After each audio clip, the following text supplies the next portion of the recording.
being in the end of your career, being a 35 years guy, that I was a oil and gas executive. I was a CEO of the multinational.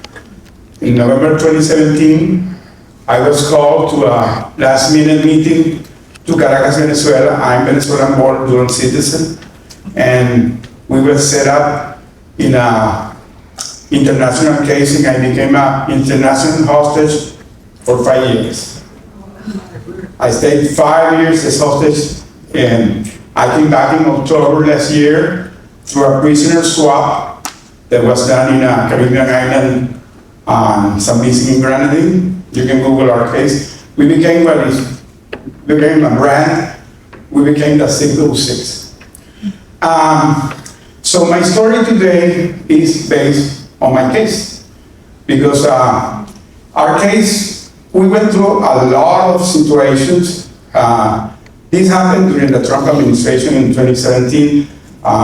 There was a lot of issues imposed to that country, and we were caught as political pawns and bargain chips.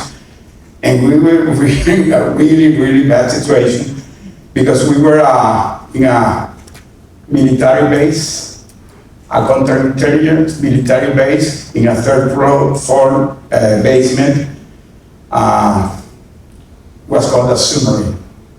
Was called the submarine, and we stayed 10 months without knowing from our family. This is my daughter. She can tell what we through. And that situation really was really bad, and had to intervene the UN, and because the U.S. ambassador was expelled, we were left behind. We were left behind, and so when the UN intervened, we began to have some kind of concessions, because by the time we were starving to death, I lost 400 pounds.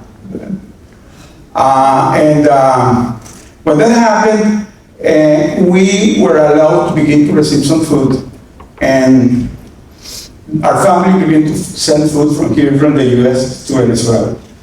The same doing it during 4 years. My son had to move to Colombia to provide us the food, because he couldn't be in Venezuela. So I, in that food trash cans, decided to begin to smuggle letters, and I began to do it because I needed to be communicating with my family. And the way we did it is that we put the letters inside the trash cans, and it went through the first one. My wife answered me, and we stayed doing this during 3 years.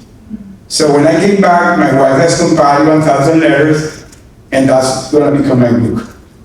Yeah. My book is going to become on my memoir of the letters that I went there. My book is called From Hero to Villain, the true story of the 606. It's going to be out very soon. And today, when I came back, I learned that this situation is something that we thought that was unique, but really was not unique. This is something that is happening to a lot of Americans. We have today a part of a foundation called the Bring Our Family Home campaign, and we advocate for that community. And I decided to convert my ordeal in something meaningful. And today I have a coaching program that's talking about how to overcome adversity and build up resilience, because I learned it in the way. I learned in the most difficult way how to overcome adversities. And there are 3 simple things that we did. That when we decided to, that was our situation, because adversity never announces when it's coming. You never, nobody's prepared. You can be coaching everybody, but nobody's prepared. You can be slightly prepared, but not prepared. I was a guy with tons of training, planning, and strategy, and all this stuff. And maybe that could help us a little bit, but really you're not prepared for that. So we went through that thought process, and we decided to stay calm and focused. We decided to go back to our families, our loved ones that were supporting us, and we decided to convert this going through our spirituality, because we saw a lot of signs of God there, and having a purpose in life.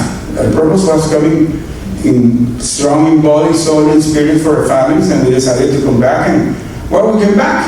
We came back. I said this morning somebody said something that I always say: if I did it, you can do it. And so that's today what I say to people: I did it, you can do it. So I'm proof of that.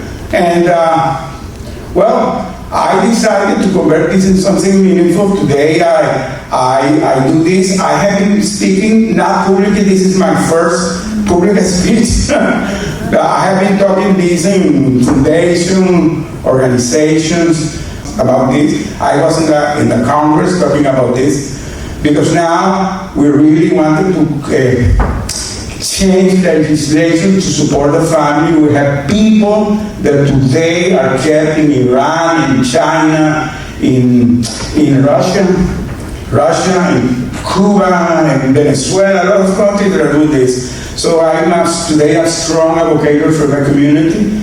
And well, my message is that any adversity in life, you can overcome it. You have to have that proper mindset to do it. So today, this is what my message to the audience here is what I have been talking extensively, because I said it again: if I did it, anybody can do it. So, well, thank you very much for hearing me.